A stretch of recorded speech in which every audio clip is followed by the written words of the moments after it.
What's up, everybody? Welcome back to Casual Shenanigans Tech with Jeremiah and Dave. We're back. We have more emails from you guys, so we're going to answer them. In case you don't know what it is, Casual Shenanigans Tech is the little brother podcast to Casual Shenanigans Gaming, which you should check out. And this podcast is one where we help you guys with your computer build questions, problems, etc. So you write in to casualshenanigans@gmail.com if you want to be a part of the show, and we will answer your questions on air. And occasionally we will answer your question, but ask you to write back in, and we'll answer it again better next time. But so let's start the show like we always do with the rig report. Rig report. Dun, dun, dun, dun. I don't remember what we'd done. You don't remember English talk, right? I don't talking no bad. I've got two short stories if you want. I can cover stories. rig Okay, report. All right. Rig report. The last one was April 13th. That was the last rig report. Okay. Gotcha. So I'm just trying to remember what's happened since then. All right, go ahead. I cooked 3 hard drives since last time. Oh, yes. Oh, you have updates. Yes. Yeah. So this is one of those things where, like, I felt dumb afterwards, but I really don't see any way I could have prevented it looking back. I went for a run tonight, and my lungs are feeling it. Excuse my clearing of throat here. I have a second computer now, which I'm going to detail in a later video, but it's basically a rendering slave. Like, it's rendering a whole bunch of stuff for me pretty constantly. And I needed more storage space in it because it just has an SSD in it right now. But I did not have the additional power supply cables that you need for extra hard drives. And this build in particular, like, has very neat cable arrangement and didn't have any additional power available for hard drives, like, already there. So I went digging through my box of Magic cables. I'm sure you have one of those too. Like, oh yes, like Magic/spare. Yeah, like 10 years of different builds, spare cables. I was like, I've got tons of SATA power cables in here, including some from my other modular power supply. This will work great. So I plugged the cable in. I have a couple hard drives that I usually keep, on hand. One of the one of the parts that I don't reuse when I do a new computer build is hard drives. I just go ahead and swap them out. They're one of the more common fail points for a computer, right? Like mechanical. Yeah. And my data is pretty important to me, so I do a new build, I'll swap all the hard drives out. So I had some spares, but they were pretty recent spares, like a 2 terabyte, 1 terabyte black drive, and an older 640 black. Started with that hard drive, plugged it in, would not show up in the BIOS, would not show up in Windows. I could not get it to show up. And then I felt in the case onto the drive itself, and I'm like, wait, this drive's not spinning. Like, there's no vibration whatsoever. That's odd. It's like, well, it's been in storage for a while. Maybe it's dead. Pulled it out, put in the 1 terabyte, and same thing. It wouldn't show up in BIOS, wouldn't show up in Windows. Doesn't feel like it's spinning up. I was like, what are the odds that these 2 relatively new drives are both just dead from being in storage? Like, that's not super likely. And when it comes to computer things, what are the odds is normally a good sign that the odds aren't good. The odds are not ever in your favor. So, third hard drive, it's my 2 terabyte. It used to be, until very recently, my portable video work drive. So it's been worked pretty hard, but I was like, I'm going to make sure it's working this time. I pulled out my USB 3 hard drive dock and hooked it up to my main computer, and the drive spun up. I could read it just fine. I copied some data off of it, copied some data over to it. Everything looked fine. Drive is spinning. It 100% know it works, right? So you think? No, I mean, it's there. It's working, right? Take it over to the second computer, hook it all up, boot the computer, and again, hard drive not visible in BIOS and not visible in Windows. And now I'm seriously concerned. I was like, wait, oh no. So I unhook the drive, pull it out, and I smell the back of it where the chip is, the PCB. Mm-hmm. And it has just the slightest electronic burn smell. And some of the solder points are like, what's the word I'm looking for? Like scorched looking, like kind of like that bronzy color. I was like, there we go. There's a short in the cable. It has been frying the motors on these hard drives. Horrible luck. So I threw that cable away, and the other one that I had that was from that power supply, just in case, that was also a SATA power cable. And I went to the cheapest, and usually like consider this like the unsafe option, a Molex power splitter. It's like Molex to dual SATA power, and hooked my last like totally spare hard drive up to this one, and it spun up just fine, and I've been using it ever since. It's a ancient 500 gig like server hard drive, and it probably will die in a year or two, but yeah, I basically cooked 3.5 terabytes of perfectly good hard drives, Man, in like an afternoon without realizing it. Yeah. I haven't done anything to mine. So, In that case, I have a very brief follow-up hard drive story. okay. The reason I had that 2 terabyte that was, now a spare is because I went to a 4 terabyte single cable USB 3 portable drive for my main like video storage drive. They're fantastic drives now. Like, I don't mind relying on it. They're fast, and just one cable is fantastic, right? I've got a lot of USB 3 on my main computer now, though. So I was like, I want a hub to organize it. You know me, Jeremiah. Do I go right for like the highest recommended hub on Amazon? What really you should be asking is, do I suffer through lots of cheap crap that breaks until I finally break down and get a really nice one? Yes, you do. I bought a $10 powered USB hub. Of course you did. 4-port, and it came in a blank cardboard box with a clear plastic bag taped to the box that had the power adapter in it. And the power adapter did not like fully go into the hub itself. And the hub was like the size of like a graham cracker, super thin, like super cheap, had a 2-inch cable on it, which I don't understand at all. Like, is that like for laptops? I don't know. I did plug it in, but I plugged no important hard drives into it. I plugged 2 older backup drives into it. And as soon as I plugged in the second of those 2, I think they were like USB 2 drives, right? Mm-hmm. Plugged in the second drive, I heard Windows go, doo-doo, and both drives disconnected. I ripped everything out of it, went back to Amazon, looked at like the reviews, and someone's like, so not only does the power adapter not fit this power supply, but when I leave it hooked to the computer, like the hub is connected to the back of the motherboard, all of my motherboard's power lights stay on even when the computer's off. I was like, this thing is going nowhere near my computer ever again. Do you want me to send you a link to the 7 or 9 port hub I'm using? I'm very happy with it. I've had it for years. A $30 7-port USB hub. I bet you it's the same one that you have, where it's like a rectangular shape that you sit on your desk, and the ports like just face up, and it's like glossy and. On mine, most of the ports face to the side, and a couple of them face up. Did you get the Anchor? Okay, I see the one you got at $30. It's an updated version of the one I have. Yeah, it's fantastic. Anchor, yeah. Buy once, cry once, etc. Not this time, apparently, No, but in the future, maybe. It's one of those things where I was like, it's got pretty good reviews. What could go wrong? I should have read the bottom reviews, is what I should have done. And when it comes to stuff like that, USB has always been such a universal thing. Or here's the learning bit for this episode. Yeah. USB has always been a very universal thing, hence the name, Universal Serial Bus. Oh. But with USB 3 and especially USB Type-C, that is not the case, because now USB can pass large amounts of data and power. Yep. And that means you do not get the cheap, crappy cables anymore. Do not do it. Like if you have a USB Type-C phone or something, I can't use the $2 mini USB cables anymore. I had to shell out $20 for the first cable, then they dropped in price, and I was able to get a pack of 2 for like $12 or something. Yeah. Because they're designed to not pull too much of a charge through the charging blocks. They're designed to not, short out your USB ports, like, so they can still be backwards compatible. They don't mess up the phone. They don't mess up the computer. That stuff's important now. Don't get the cheap stuff when it comes to USB anymore. Unfortunately. Eventually, it'll probably all become ubiquitous, but it's not quite there yet. So, and especially if you're like me, and a lot of, really all of your work is on various USB 3 drives. I mean, my main work drive for my business is an external Yep. 2.5-inch 2 terabyte Yep. USB 3 drive. I mean, the performance difference, there isn't one. Like, there's no downside.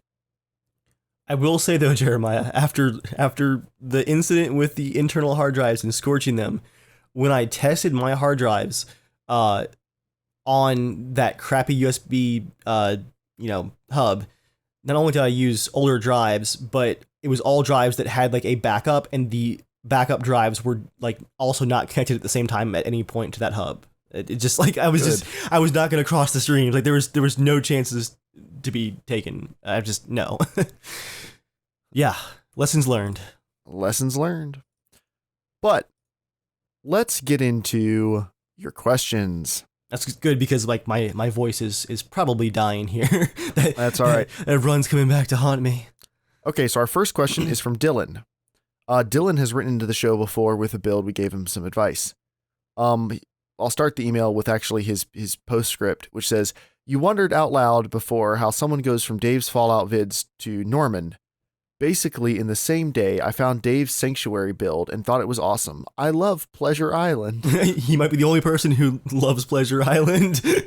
Island of evil then about things. an hour later, I found the Potato Masher video and heard Evil Viking 13 mentioned. It must have been Destiny or something. Then I binge watched your videos and now have watched almost all of them. Yay. Thanks for constant, consistent quality content. Nice. Thank you, Dylan. But, so here's the part when it comes to his build. You guys built me a cheap computer that was awesome, and then I got more money really quickly, which was good. I also gained some new knowledge, for example, how a computer works and what computer parts do, etc. Basically, I knew nothing, and now I know almost nothing, which is an improvement. I've linked a parts list below, and I just want you to critique it, especially the monitor. Also, I really like the case, so unless I have to, I don't really want to let it go. He can spend up to 1,000 pounds, euros, quid, pounds. He's in the United Kingdom. Pounds. It's pounds. Okay, excuse me for not being good with stuff Excuse like you that. for being an American.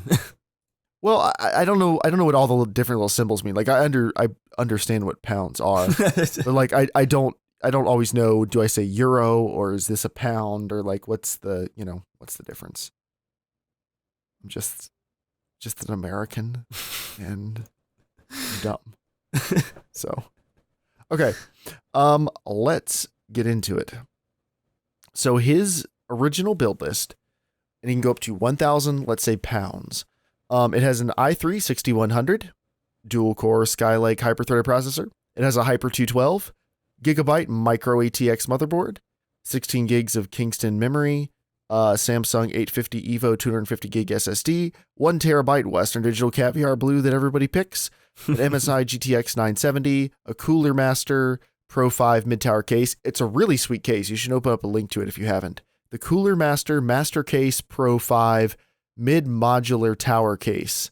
It says, with exterior expandability. I don't really know what that means. That sounds dangerous. A Corsair CX 600 watt bronze power supply, and an LG 24-inch IPS 1080p monitor. Okay. So he wants us to critique the thing, especially the monitor. Now, based on prices in the UK, I don't think this is a bad monitor. It's 1080p, it's 24-inch, it's IPS, LED lit. You know, that should be fine. For the price, everything looks totally fine with that. But I did make a couple changes to your list, and I'll just go ahead and read them out, Dave. Okay. First thing would be he has a bronze power supply, a Corsair CX. Mm-hmm. Corsair makes good stuff, but the CXs are pretty cheap for a 1,000 pound build. You don't want to cheap out on power supplies. This is definitely a buy once, cry once type deal. Yeah, power supplies for sure. And in your budget, you can afford a nicer one. An EVGA 650 watt gold power supply, fully modular, like Dave likes, is only 6 pounds more. It's only 71 pounds. So I've added that to the list. Yes.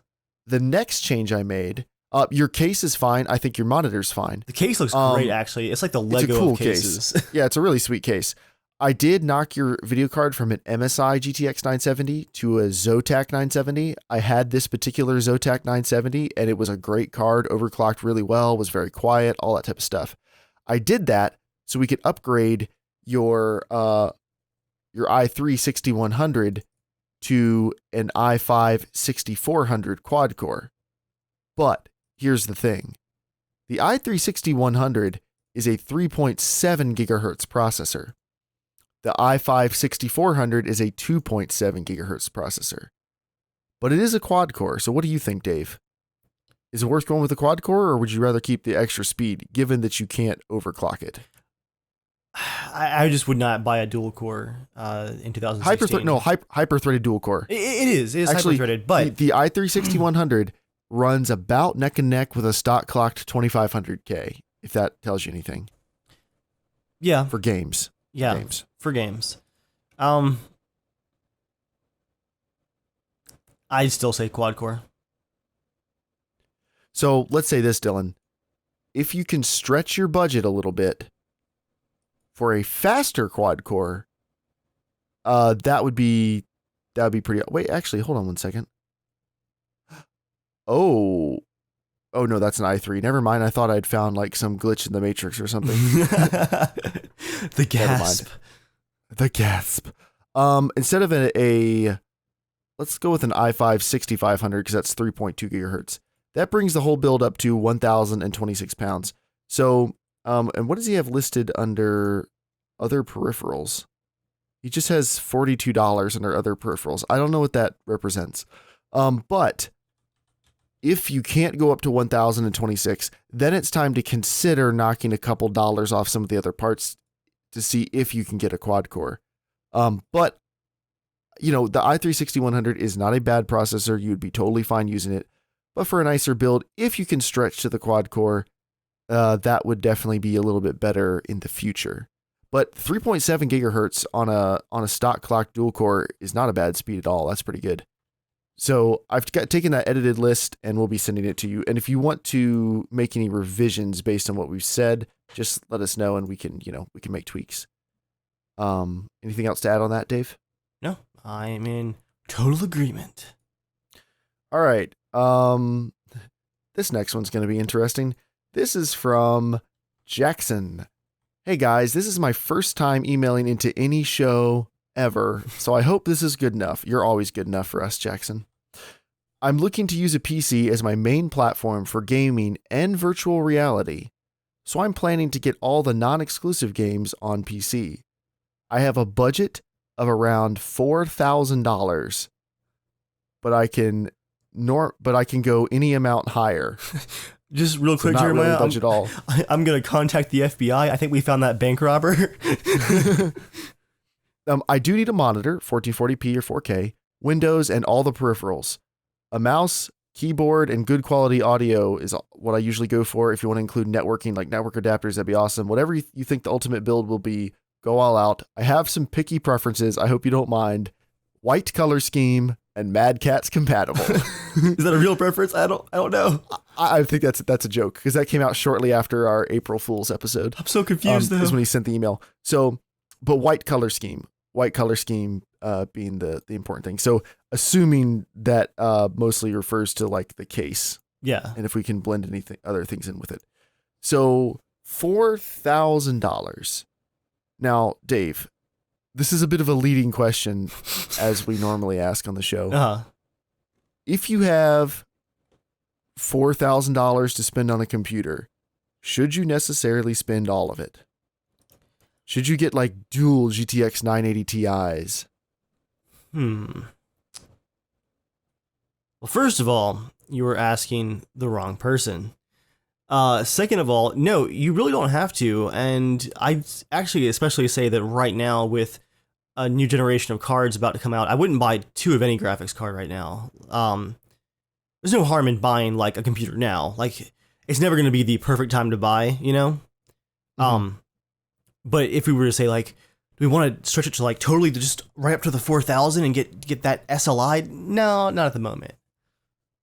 And why wouldn't you want to? If you're going for the ultimate build, why wouldn't you do that? Well, it's hard to say definitively because we don't have any hard stats on the sure new gen of cards, but there's a good chance that the new generation of cards is going to be a little bit cooler and maybe 20, maybe even 25% faster for the same money. So, and here's something to think about, Jackson. a lot of people go SLI because they want the fastest possible thing now.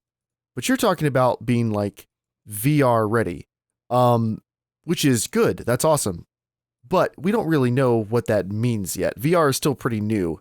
You know that you need a beefy setup.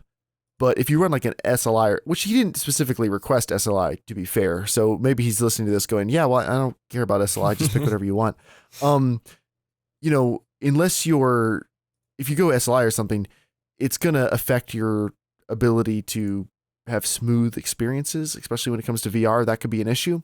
So you can always buy the nicest card that's available now and then just sell it later and get, the next nicest card. Mm-hmm. Flip it. Yeah. Just flip it. Go to the next one. Like there's no reason you can't do that.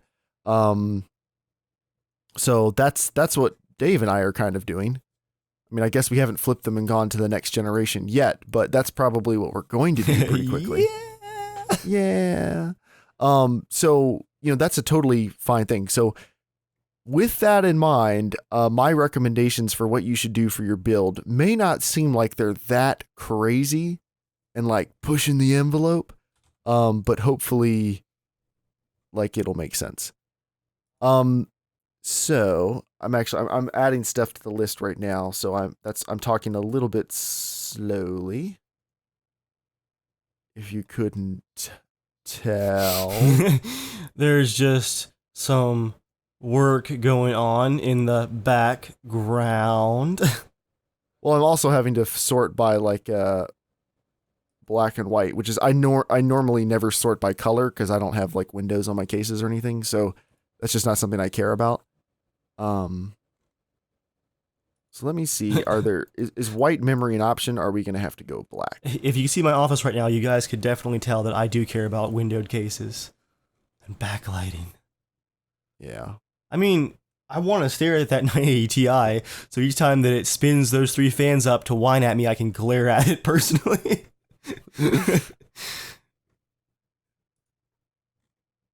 All right, let me see. Here we go. Okay. So, I'm recommending an i7 6700K. That's a 4 gigahertz hyper-threaded quad core. Nice. Because the next step up from that is the 5960X, which is a 3 gigahertz hyper-threaded octo core. For VR and gaming, you don't need 16 processing threads, 8 will do, and much higher clock speed is much higher clock speed. Even though you can overclock the other one, like we're talking about starting a gigahertz higher here for like less than 1/3 of the price. Well, true. Jeremiah, would you mind just saying 16 threads again, just real quick? 16 threads. Whew. I just remember, don't need it. You want it, you just don't need it. Now, if you're like, yeah, but I want to ball out. Like, I'm not here to be no chump. I want to render 4 YouTube renders at the same time while streaming to Twitch and playing in 4K in my VR setup. Your version of balling out's a little different than some people's, Dave's, but yes. And also rendered in Cinema 4D. So, when it comes to some things, we're going to go a little bit crazy. So like a 1 terabyte Samsung 850 EVO SSD. Mm-hmm. Yes. 32 gigs of black G-Skill RAM. Yes. Yes. White Asus Sabertooth Z170 motherboard. Yes. Classy. Corsair H100 or 110i liquid CPU cooler. Yes. Cooler Master Storm Striker full tower case, also in white. Yes. EVGA 1000 watt platinum fully modular power supply. Don't mind if we do. So you can kind of see how things are getting a little out of hand here. For storage drives, well, let's cut out everything that's not 7,200 RPMs because obviously we don't care about power consumption. That's something that the peasants worry about. We're going to run with, I mean, how much storage do you need for like a high-end build? Like part of you wants to be like, oh, let's just throw in 2 8 terabyte drives. But like, do you need 2 8 terabyte drives? I'd say a single like 3 or 4 terabyte, even on a high-end build, is enough for most people. What do you think? Most people. Yes. I need to do like another count, even with the dead hard drives, of how many terabytes I'm surrounded by. I'm going to put in a 2 terabyte Western Digital Caviar Black. on top of that SSD, knowing that if you want more, like it's so easy to add more that's almost inconsequential in the grand scheme of things. What are our options for white video cards? I honestly have no idea. I'm sorting through these now. White or black? Yeah. No, black's a lot of options. Okay. And more importantly, they need to be very fast.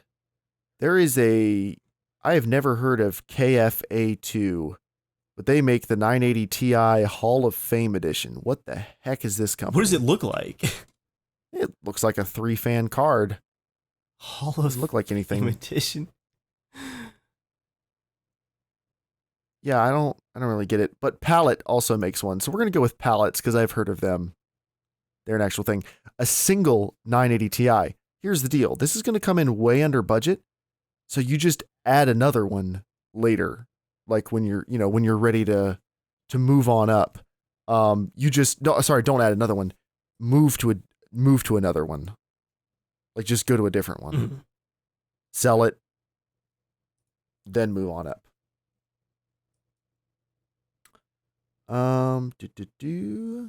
Now, when it comes to, let's talk monitors for a minute. Do you think 1440p, or do you think like an ultra widescreen, like a 3440 by 1440, or do you think like 4K? Ooh, okay, so he's leaning towards a VR experience, right? Which is a separate thing than your monitor, but you think like a 1440p wide screen would complement that kind of setup? Like have that immersive feel even outside of the VR? It would. I'm thinking though,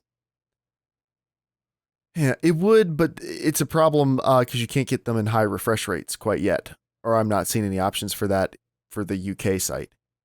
Oh wait, UK. Shoot, oh crap, I need to flip this to America. Hold on, that's gonna change some of this stuff. Dang you, previous writer. Flip this to America. That's what the founding fathers said. Okay, it's all still available. Whew. We're lucked out. Nice. The Asus ROG Swift is the 144 hertz IPS 27-inch 1440p monitor. I've added that in there just because that's the monitor you recommend if you want to drop like $700 on a gaming monitor. Mm-hmm. If you want to go ultra wide, that's fine in the budget. But like if you want a pure gaming experience, you either want ultra wide or you want like a super high refresh rate probably with a decent resolution. So you can really go any way you want to, Jackson. And if you want to add other monitors on the side for productivity, just let us know if you want some recommendations. But otherwise, just pick up a couple like 27-inch 1440p 60 hertz productivity monitors or something. Like there's no, you can mix 144 hertz with 60, right? Actually, I have no idea. Can you mix 144 hertz? Yeah, I didn't want to answer 60 without knowing for sure. Blah blah blah. No problem at all. Okay. Yep. No big deal. So if you want to add more monitors to it. Okay, so right now we don't have an operating system, we don't have an optical drive, and we don't have any of the peripherals, and we're only at $2,300 for what is a pretty banging system. Yeah. Can you get me recommendations on a white and black color scheme mouse and keyboard, since that could take a minute or two? Okay. Because I'm not even like sure how to start looking for that. I'm sure it's an option. Do you think he wants Blu-ray? I mean, it's a $4,000 computer. It's gonna have Blu-ray. Blu-ray burner it is, even though I don't really know why that would even be a thing that you would need. Do you think you should go with Windows 10? Yeah, for a new build, I'd say just go ahead and do a fresh install. Go for it. All right, Windows 10 Home 64-bit. You can upgrade to Pro if you want. Home's probably fine. No reason to spend money on things you don't need. I think Pro has the option to defer updates. Oh. That alone, I think, is worth... Like, you can't skip them, but you can say, like, I will say when I restart. Like, I think... Wait, can you seriously not do that with the home version? I think the home version will let you, like, delay it a few times, but then it'll say, like, I'm restarting in 60 minutes. And you've lost a render because of that, haven't you? I changed that policy very quickly because I have the Pro version. Yeah, that's incredibly stupid. Just like overwhelmingly stupid. It is, but on the like this is just an aside. But on the other hand, there was a Reddit thread about that exact issue because a streamer had his computer restart for Windows updates because he was on home and didn't have the option to change the policy, and someone replied with like, "I got the pro version, so I can just skip it and skip it forever, and I disabled like in the."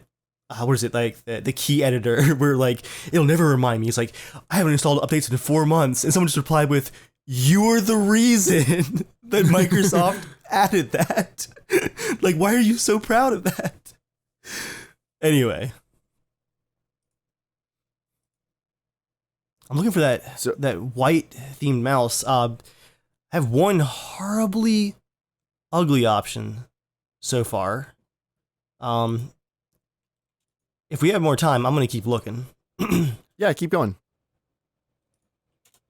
Yeah, we because I'm gonna talk about other stuff. Well, I don't Amazon. I really don't want to be on the UK side. I'm sorry I did that once. Never forget. Don't be so helpful.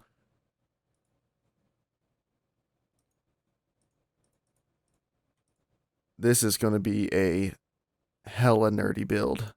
I'm excited about this build. Yeah. I hope this is a real one.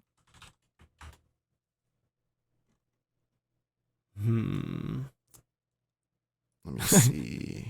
I'm searching for mice on Amazon, and I almost clicked the Prime Pantry option for my search results. That's not going to be helpful. I'm spending some of his money on things he may or may not care about. Bear Dynamic DT990 Pro 250 ohm headphones. Okay. I have are mine 250? Hold on. Yes, they are. They're what I'm wearing right now. They are fantastic. I feel like the price they're quoting here is too high, and you can get it cheaper on Amazon. So when you're listening to this, Jackson, definitely check the Amazon price because it's listed here for $230 from Newegg. Mm-hmm. I got mine for $105 from Amazon Warehouse. So your mileage may vary. Also added in a FIO E10K USB digital analog converter and headphone amp. So you can kind of take advantage of those awesome headphones and power them properly. I am also going to be looking for speakers really quickly here.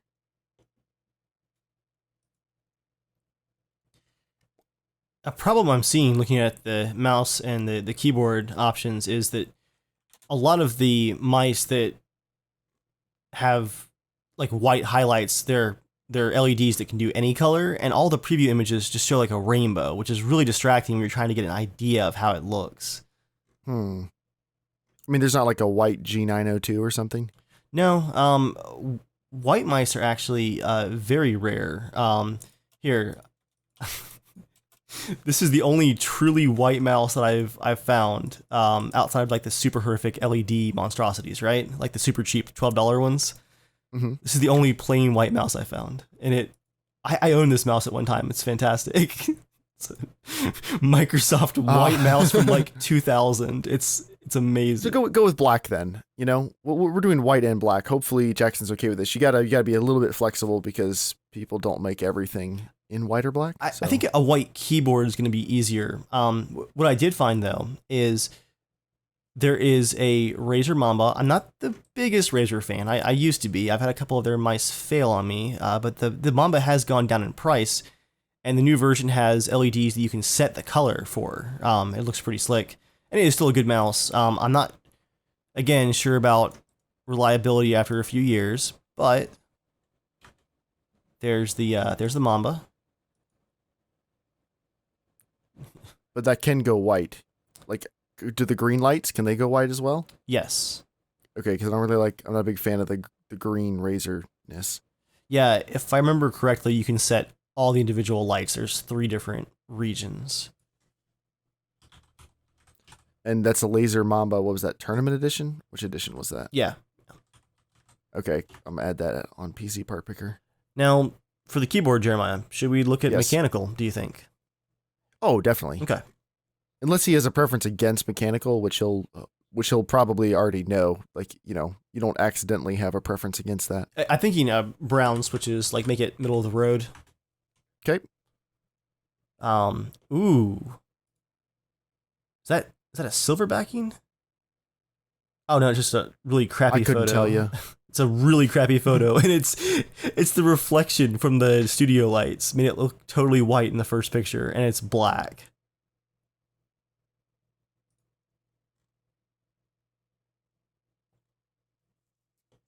Here's where I'm at with audio. I don't know when he says good quality audio. You know me. I might be spending more on good quality audio than he was thinking. Like he might have thought like, oh yeah, good quality audio, like instead of those, Bose powered speakers or something. And I'm thinking like, can we spend 700, 800?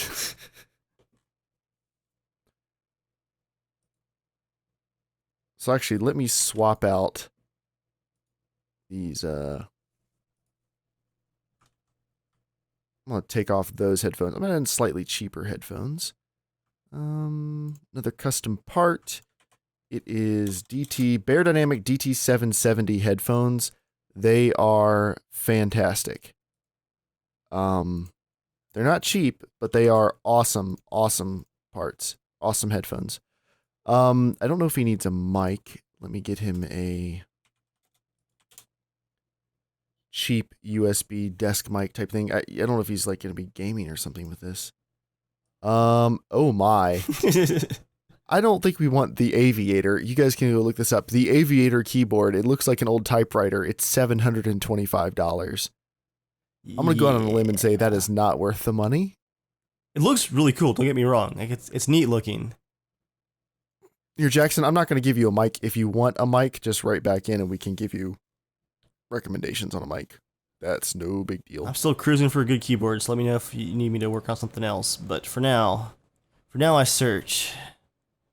No, you're good. So I'm going to scale back some of my speaker plans a little bit here.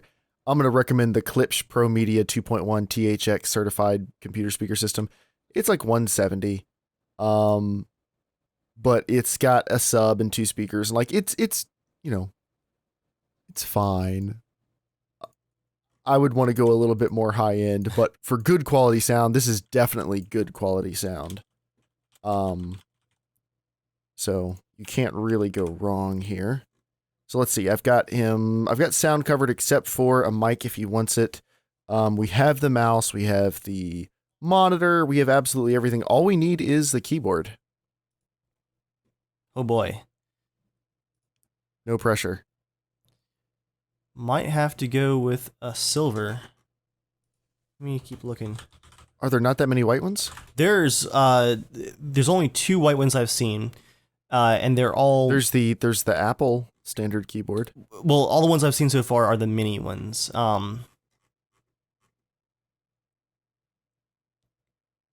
Quickfire Rapid. There is I'm just throwing this out there.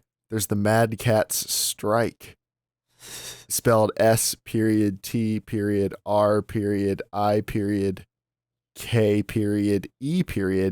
And it has red slash marks on it.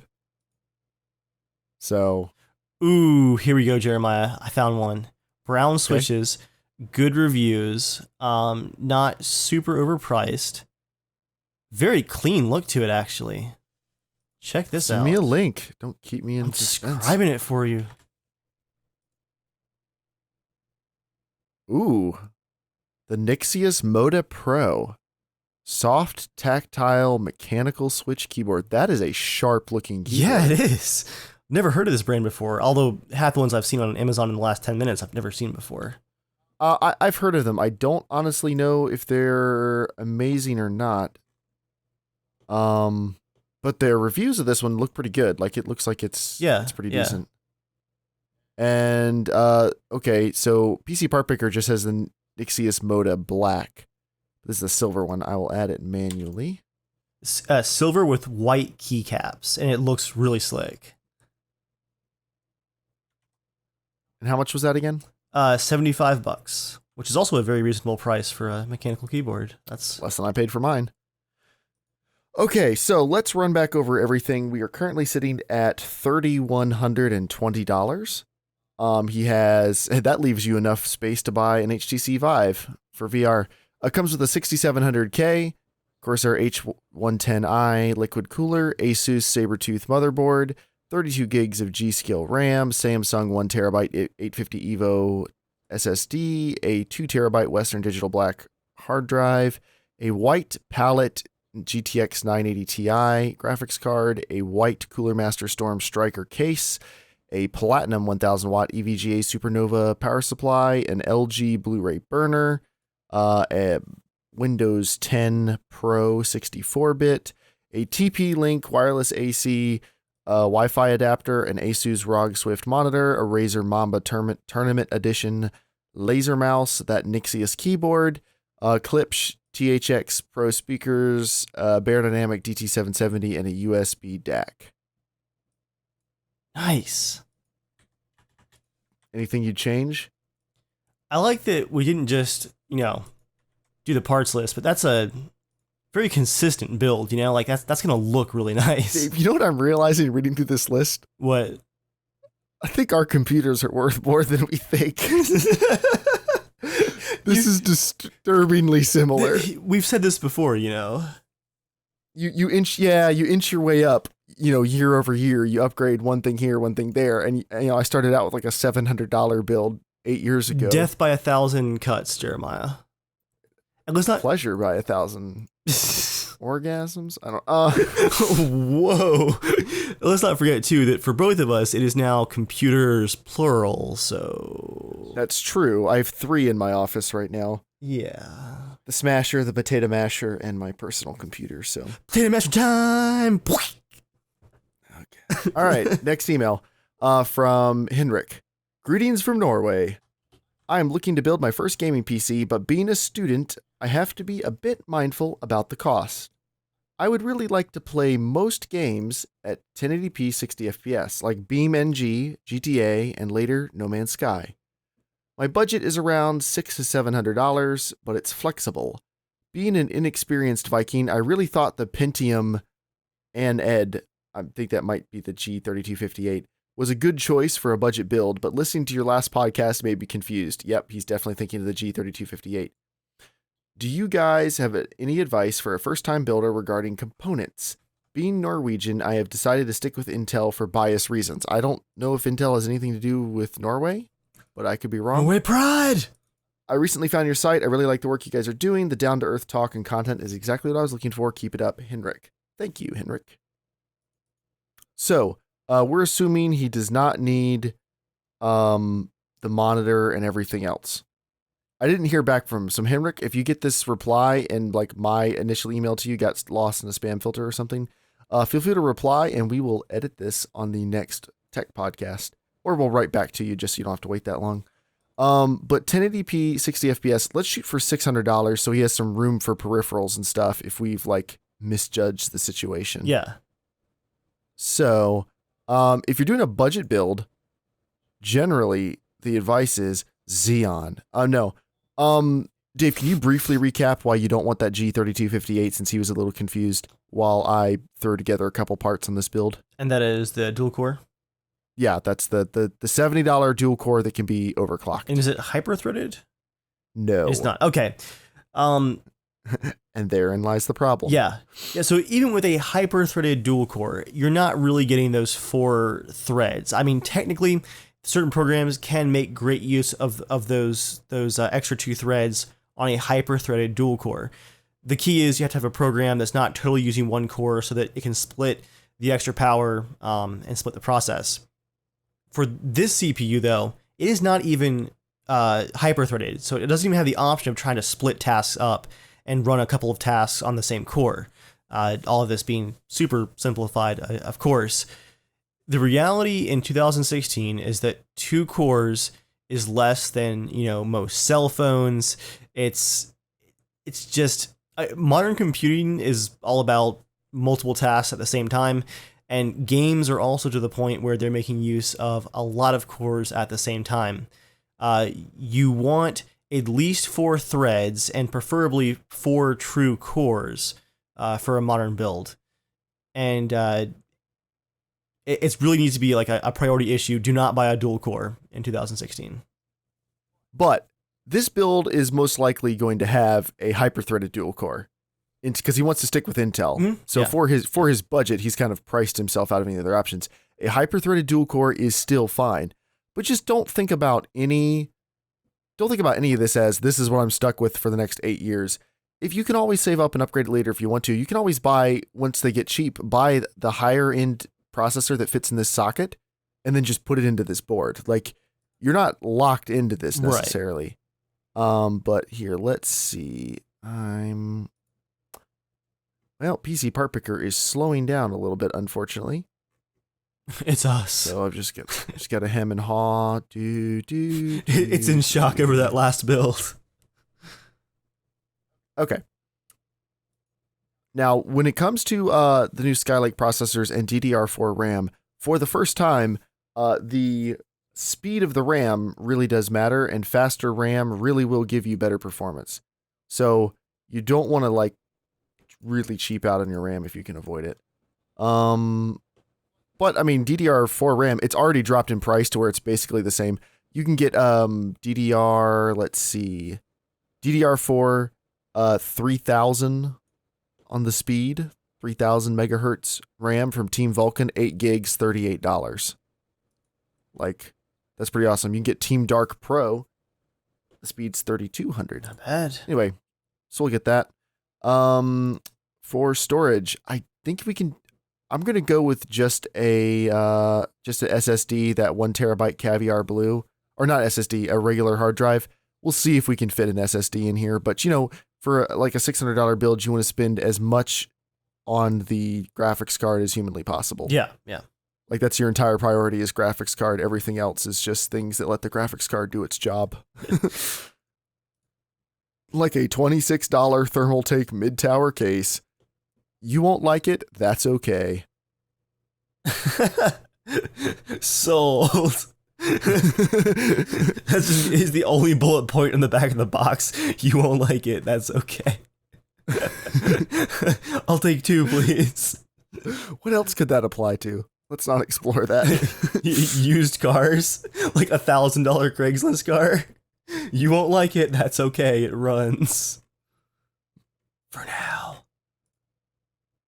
All right. I'm trying to keep things as cheap as possible. Thermaltake 550 watt bronze power supply. Not crazy good. Just okay.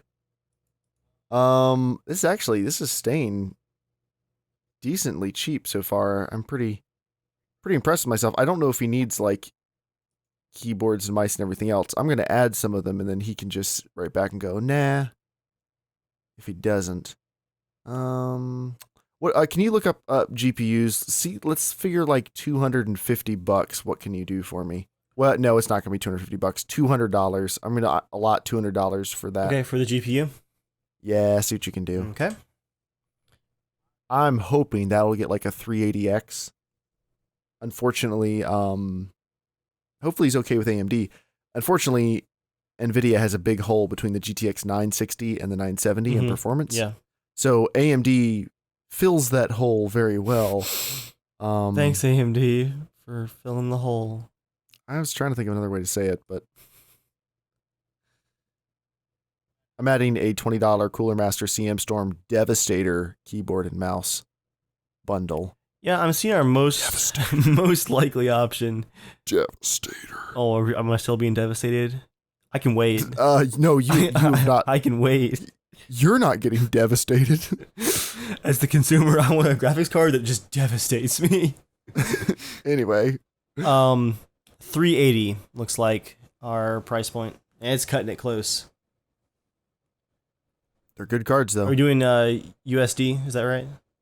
380 or 380X? Just, what were you looking just at? a 380, unfortunately.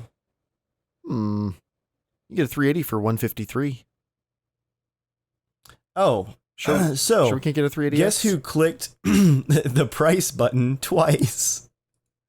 Oh, you're sorting the wrong way? Sort by maximum price.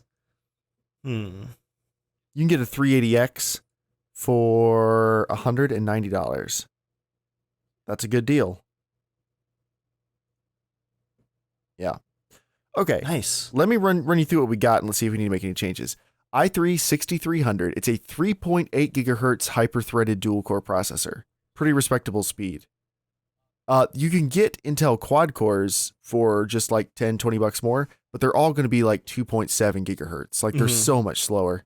A MSI micro ATX motherboard, 8 gigs of DDR4 RAM, 1 terabyte Western Digital Caviar Blue hard drive, Power Color R9 380X graphics card, Thermaltake case, no one cares, Thermaltake power supply, it's fine, light on DVD burner, Cooler Master, gaming keyboard, and optical mouse comes out after some promo discounts and mail-in rebates comes out to $597. Woo-hoo. Without rebates, it's about $650. So it's right in the middle of his thing. If he needs a monitor, that's obviously going to change. But what do you think about that as a build? I like that a lot, actually. That's a solid build for the money. That's very reasonable. Yeah. Okay. All right. So Henrik, right back in if you want to make any adjustments to your needs. Like if you don't need a keyboard and mouse, if you need a monitor, if you need a copy of Windows, you said you're a student. So you should be able to get a free or almost free copy of Windows through your school. Almost every student can, so start checking into that. If you can't and you don't have any other computers hanging around that you can pull a Windows key off of, let us know, and as always, we can reevaluate. All right, Andrew wrote in and said, I am looking to build a computer. I'm wondering if these specs are good and if any problems would occur. I'd also appreciate some tips on building and setting up the computer. Thank you if you respond. We are responding. This is a very nice build. Did you open it up? I did. Whoa. Jeez, okay, I wasn't expecting this. Yeah. So we're going to start out, Andrew. I didn't scroll to the bottom yet. He has a i7 6700K, Corsair H100i liquid CPU cooler, MSI Crate Gaming motherboard, 16 gigs of Kingston RAM, 2 EVGA 980 Ti's, a Corsair 760T case, a EVGA 850 watt power supply. That's the same one I have. Windows 10 Home Premium, Adobe Photoshop and Premiere Elements 14, and that Asus ROG Swift monitor we were talking about earlier. Okay. So to answer the first question, yes, your specs are good. Specs is good. Turns out that $3,000 can go a long way. Now, if this is your first computer, I'm going to say no liquid cooler. Just because there's always the chance it could leak. And even though it's very rare and they would probably replace your entire computer, it's still a hassle. And if it's your very first computer, you may not be overclocking for a while, and you don't really need the massive cooling potential of a liquid cooler if you're not going to be doing serious overclocking. Would you disagree with that, Dave? I actually disagree completely. Because okay, for a $3,000 build, Jeremiah, $3,000, a water cooler makes a statement. That statement, is I'm serious. I mean, even an all-in-one. I was hesitant the first time I used one. I've now used them for 3 builds, never had an issue. The handful of stories you hear of one that leaks, the manufacturer replaces the entire computer. Yes, it's a hassle. It's a 1 in a million chance of it happening to you, and they are fantastic. I cannot see myself going back to any other type of cooler than an all-in-one water cooler. I love them. You've never had a Nashua like mine. No, but I had a not a Zotac, a Zalman. Oh, you and I both had that Zalman. Yeah, dude, that thing was a monstrosity. I lost so much blood to those fins, those copper fins. But I mean, I've been down that road before, and after using an all-in-one water cooler for 7 years now on 3 different computers, one of them has been running for 7 years too. Yeah, I'm all in. Go for it. Okay, so that's 2 different perspectives. I will leave the water cooler in the list so you can make your own decision. Don't you touch it. I removed one of those 980 Ti's though.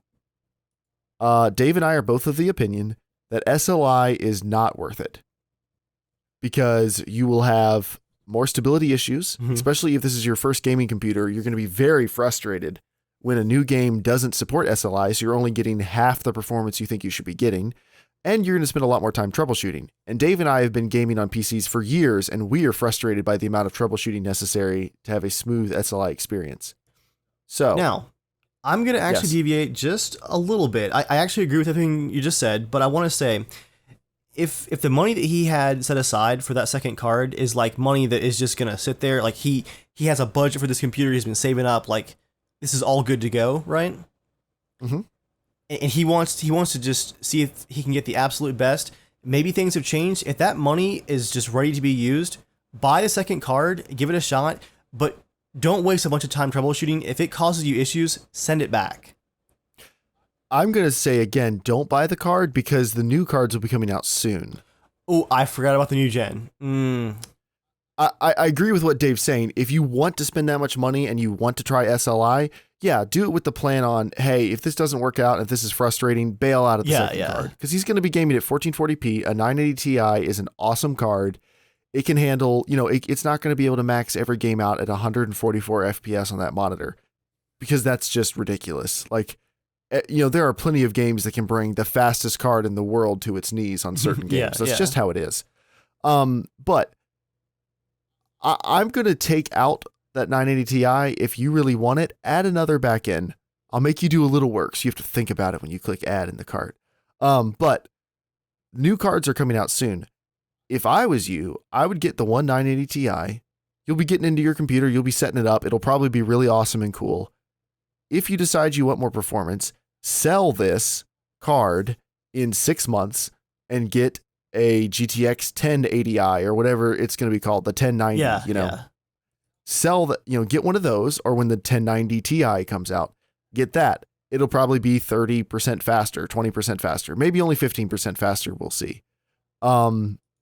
And just sell it and then use all that extra money you were going to spend on the second card and just be ready. And you can just upgrade each generation and get successively better and better performance without ever dealing with the SLI issues. Yeah. A single fast card is always better than two slower cards. Yes. But you wanted two of the fastest cards. So and there's not really anywhere else to go from there. To be fair, Jeremiah, we also haven't tried the TI for SLI yet. We even tried the TI, but we tried 970s. I mean, it's the same gen. Same gen. So, I mean, the odds are good. It wouldn't be great. But still, sometime we gotta just put our cards together and see what happens. I think it'd be interesting to see if things have improved. Yeah, I mean do you have a spare slot? Because I have to put mine in the bottom slot because of my monstrosity of an air cooler. Yeah, I can actually just pull my sound card out temporarily and it'll go right there. Okay, yeah, that'd be a fun experiment one time. But it's an experiment, but then you gotta kind of live with it for a little while, so it's hard to tell. Maybe, here's what we should do. When the new cards come out, whichever one of us gets one first. It'll be a race. Maybe I'll get it first, and then I'll just loan you my 980 Ti for a couple weeks before you upgrade, because that two of those will definitely be faster than rent to own. Well, if SLI issues are gone, yes, I'll give you a good deal. But that would be a good way to do it because you would get amazingly better performance in games that support it, and you wouldn't be paying any extra money. You want to try that? All I'm saying, Jeremiah, is last year there were a lot of rotating graphics cards because of Geralt of Rivia, and there's a big DLC coming out next month. I've bought 3 970s, that's all I'm saying, and I don't have any of them right now. Okay. Up next. Tips for building a computer for Andrew. I would look up things on YouTube. Yeah. So many people have done good guides. Just Google how to build a gaming PC. Find one that's from the last year or two just to make sure there's no big technology things it's missing out on. Find one with like hundreds of thousands of views. Do what they say. There's nothing we can tell you on the podcast that's going to be better than that. Other than take your time. Keep in mind, this is all fairly simple if you read the directions and you buy good parts, which you are doing. So just take your time, read the manuals for everything before you put it all together, watch videos before you put it all together, and then just allot a couple hours to ease your way through it. Yep. Take breaks if you get frustrated. I think you'll be surprised with how easy it is. I think I put together my first one. I mean, I was like a young teenager. Like it's not that ridiculously hard. You can definitely do this. Okay. Last email of the evening. I've got one that I'm still emailing back and forth with. So I haven't heard back from them yet. So we can't cover Jorge's, but we'll talk about Randy. Randy wrote in to casualshenanigans@gmail.com, just like you can, to be a part of the show, and says, "Hey guys, Prior to finding your podcast through Dave's channel, I had never given PC gaming much thought. But I'm starting to see the upsides. I do not have the room for an actual PC, so I've been looking into gaming laptops. But my budget is fairly limited. My question is whether you think I should go with an AMD A10 or i7 processor. The A10 I'm looking at is a Dell Inspiron and comes with 12 gigs of RAM, a 1TB hard drive, and a Radeon graphics card. I can't remember which one. The i7 is also an Inspiron and only comes with 8 gigs of RAM, but still has a 1TB hard drive and a Radeon graphics card. The i7 computer is $100 more. Any help, advice you can give would be much appreciated. He says $100 more. He doesn't say what the actual prices are. I mean, for a gaming laptop, if it's got that much RAM in it, it can't be, awful, right? Like It can't be terrible, but I mean, A10s are more budget processors too. Yeah, so yeah. Kind of hard to answer that question. So, he wants to, does he want to game at PS4 quality or better? Or does he want to game at like real PC gaming quality? Because with laptops, it's either going to be heavy or it's not going to be super fast, or like it's going to cheap out a little bit somewhere. Yeah. Unless you want to spend like $2,000, and you don't. You can get something like the Acer Aspire. It's a 15.6-inch gaming laptop, 1080p screen, Core i5, 5200U, 8 gigs of memory, 1TB hard drive, GeForce 940M. So that's definitely that's a budget gaming laptop. That will play games. That's about all I can say.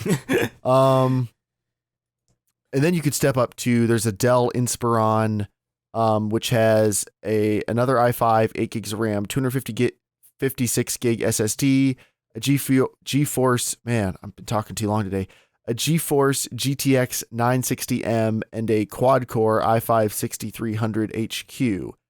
That's $800. I'm not seeing anything that looks like a good gaming laptop that is also has a AMD A10 processor in it. So unless I'm really wrong, I'm guessing that's not really worth your time.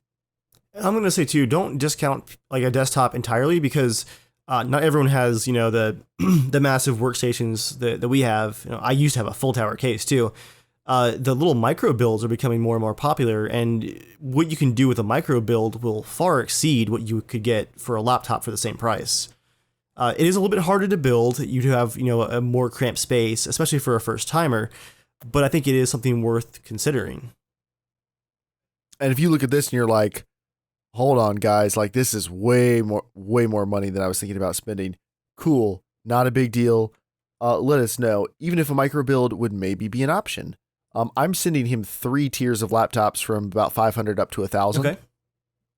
If all of those are way out of your range, then, well, I think I just sent that. I totally just sent that as an email and did not save that as a draft. Fantastic. Screw ups live on the air. No, wait, I didn't. Never mind. We're good. Okay. So for now, everyone knows. But yeah, right back to us if you have any more questions about that, Randy. But to answer your question about A10s, AMD A10s are cool because it's a graphics chip and a processor together, and they are actually pretty decent. And so are i7s. They've got pretty decent integrated graphic solutions. You can play lots of things at low settings at lowish resolutions.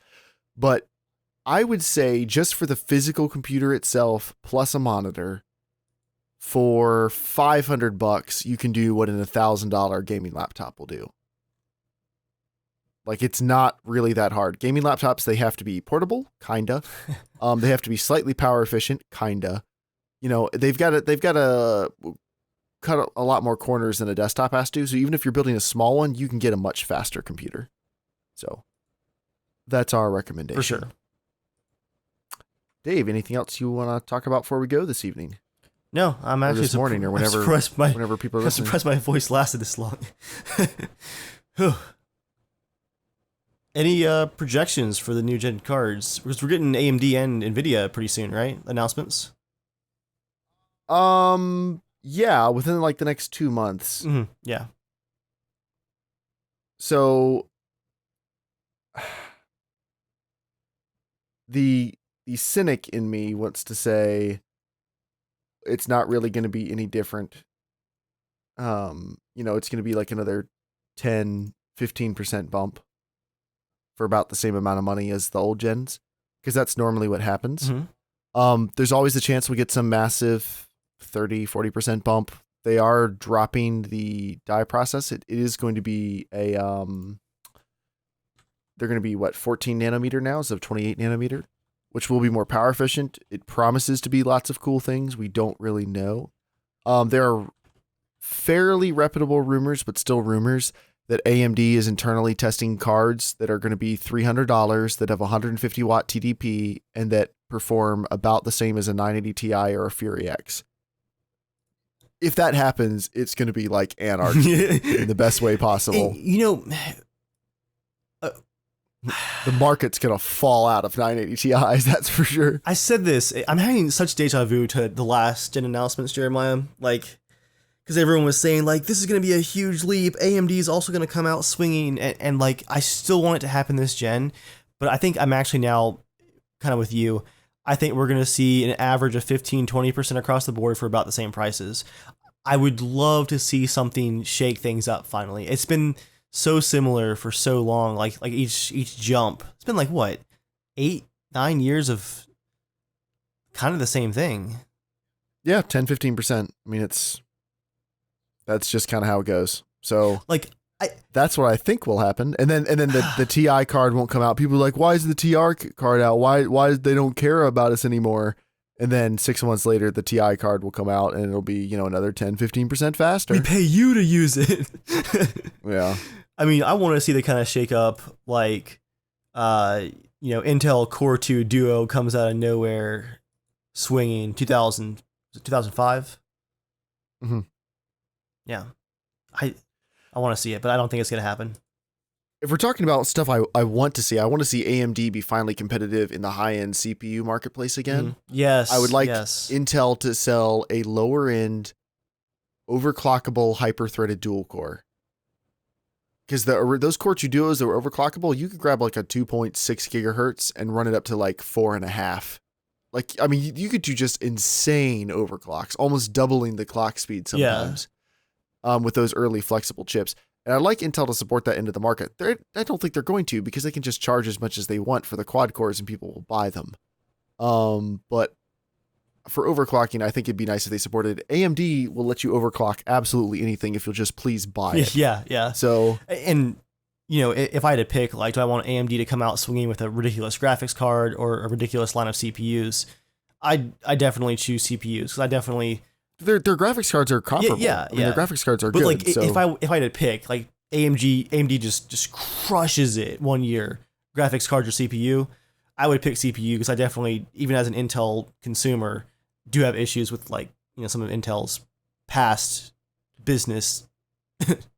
And they also just do 10, 15% bumps every time. Yeah. I mean, and it's obvious that it seems obvious that they hold back some. Because they don't need to. In their defense, they don't have to put out more performance if they're still beating AMD. But people feel like there haven't been as big leaps as there should be, especially because people are still rocking 2500Ks that are overclocked and are crushing every single game. Yeah. Well, why do I need to go bigger? And you don't. That's the thing. You don't have to upgrade. Always keep that in mind. All right. Till next time, guys, you can always find us on Twitter at casualshenanigans, our website, casualshenanigans.com. You can write in to be part of the show, casualshenanigans@gmail.com. And you can check out me and Dave's channels, Germ Gaming and Evil Viking 13 on YouTube. Thank you, everybody, for coming out. And until next time, stay casual.